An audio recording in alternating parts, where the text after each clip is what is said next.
भोजपुरी गायक और एक्टर पवन सिंह ने बिहार के काराकाट से लोकसभा चुनाव लड़ने का ऐलान कर दिया है। पवन सिंह ने ये घोषणा आसनसोल सीट पर बीजेपी की तरफ से उम्मीदवार के नाम का ऐलान करने के बाद आया है। सवाल है कि पवन सिंह काराकाट में किसका खेल खराब करेंगे।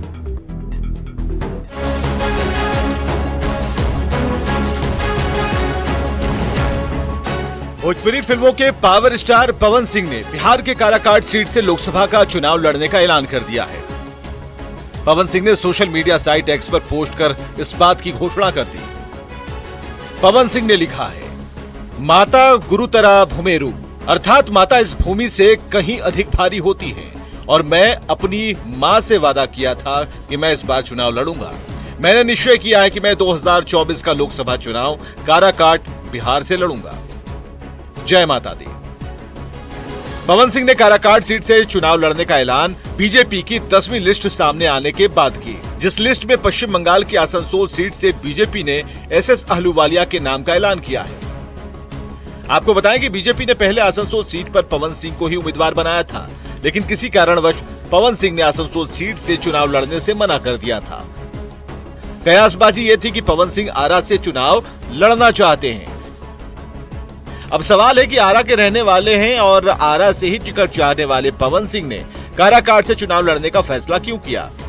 तो इसको समझने के लिए राजनीतिक हालात और काराकाट सीट पर वोटों के समीकरण को समझना जरूरी है। एक तो काराकाट आरा से बिल्कुल सटा है, दूसरा काराकाट सीट पर वोटों का सामाजिक समीकरण पवन सिंह को सूट करता है, क्योंकि काराकाट में सबसे ज्यादा कुशवाहा जाति के वोटर हैं, दूसरे नंबर पर यादव जाति के वोटर हैं, तीसरे नंबर पर राजपूत वोटर हैं। काराकाट सीट एनडीए में उपेंद्र कुशवाहा की आरएलएम और इंडिया अलायंस में सीपीआई-एमएल के पास है। यहाँ मुख्य मुकाबला आरएलएम के उपेंद्र कुशवाहा और सीपीआई-एमएल के राजा राम सिंह के बीच है। पवन सिंह के चुनाव लड़ने के ऐलान के बाद काराकाट की लड़ाई दिलचस्प हो जाएगी, क्योंकि एनडीए और इंडिया अलायंस के उम्मीदवार कुशवाहा जाति के हैं। उपेंद्र कुशवाहा का संबंध कुशवाहा समाज से है और राजा राम सिंह भी कुशवाहा जाति से आते हैं। मतलब इन दोनों के बीच लवकुश वोटों का बंटवारा संभव है, जबकि अब तक इस सीट पर ना तो कोई मजबूत राजपूत कैंडिडेट है और ना ही यादव। खुद पवन सिंह की फैन फॉलोइंग भोजपुरी बेल्ट के युवाओं में बहुत ज्यादा है। यही वजह है कि सीधे सीधे बीजेपी और आरजेडी से टकराने के बजाय पवन सिंह ने काराकाट का चुनाव किया।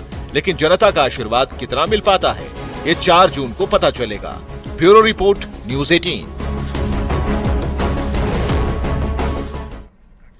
तो ये तो आपने सुन ली खबर कि पवन सिंह काराकाट के चुनावी मैदान में उतरेंगे, लेकिन सवाल तो ये है कि आखिर काराकाट को ही क्यों चुना? पवन सिंह ने 2014 में बीजेपी ज्वाइन कर लिया और उसके बाद के चुनाव में पवन सिंह ने बीजेपी के लिए खूब प्रचार प्रसार किया। पवन सिंह आरा से लोकसभा का चुनाव लड़ना चाहते थे, जो उनकी गृह भूमि है। बीजेपी ने पवन सिंह को पश्चिम बंगाल के आसनसोल से उम्मीदवार बना दिया। पवन सिंह ने किसी कारणवश आसनसोल से चुनाव लड़ने से इनकार कर दिया, लेकिन यह भी जाहिर कर दिया कि वो चुनाव तो जरूर लड़ेंगे। माना जा रहा है कि पवन सिंह आरा और बलिया में से किसी एक सीट से चुनाव लड़ना चाहते थे। पवन सिंह को उम्मीद थी कि बीजेपी उन्हें किसी और सीट से जरूर चुनाव लड़वाएगी, लेकिन बीजेपी की 10वीं लिस्ट में बलिया से नीरज शेखर और आसनसोल से एसएस अहलूवालिया के नाम का ऐलान हो गया है। यानी अब पवन सिंह के लिए कुछ भी नहीं बचा था। लेकिन पवन सिंह बीजेपी और आरजेडी से टकराहट भी नहीं चाहते हैं और यही वजह है कि पवन सिंह ने आरा से सटे काराकाट सीट का चुनाव कर दिया। काराकाट सीट एनडीए में उपेंद्र कुशवाहा की आरएलएम के पास रखी गई है, जबकि इंडिया अलायंस में काराकाट की सीट माले के खाते में गई है। काराकाट में सबसे ज्यादा कुशवाहा वोटर्स हैं, उसके बाद यादव और फिर राजपूत वोटर्स हैं। अब तक काराकाट सीट पर कुशवाहा जाति के उम्मीदवार की जीत होती रही है, लेकिन इस बार दोनों ही गठबंधनों ने कुशवाहा जाति के उम्मीदवार को मैदान में उतारा है। यानी कुशवाहा वोटों के बंटने की गुंजाइश ज्यादा है।